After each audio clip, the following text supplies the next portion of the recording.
નમો બુદ્ધાય। હું છું પ્રદીપ સાહેબ અને મારા જ શબ્દોમાં એક કવિતા લખી છે જે આપની સમક્ષ રજૂ કરું છું કે હતા અમે અંધારામાં કેટલીક સદીઓથી હિમ તારાને પ્રતાપે આઝાદી મળી। જાતિવાદને ઊંચ નીચના વાળા હતા ઘણા, જાતિવાદને ઊંચ નીચના વાળા હતા ઘણા, સૌને સમાન ગણનારા ભાગ્યે જ હતા ને હતા એવા દુખિયા ન જોઈ કદી કોઈ દાડા, હતા એવા દુખિયા ન જોઈ કદી કોઈ દાડા, રજડતા રસ્તે એવા અમારા બાળ હતા ને કલમ ચાલી એવી ધારથી જેમ તલવાર ચાલે, હિમ તારા કાયદે અમને છાયા આપી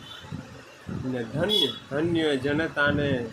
ભીમ જ્યાં તું જન્મ્યો, ધન્ય ધન્ય જનતાને ભીમ જ્યાં તું જન્મ્યો, પિતા રામજી તણા કુળને તે પાવન કર્યો ને વિશ્વ તણા લેવાય તોડા નામ હરખ ભેર, વિશ્વ તણા લેવાય તોડા નામ હરખ ભેર, નમું નમું તને ભારત રત્ન ભીમરાવ, નમું નમું તને ભારત રત્ન ભીમરાવ। જય ભીમ, નમો બુદ્ધાય।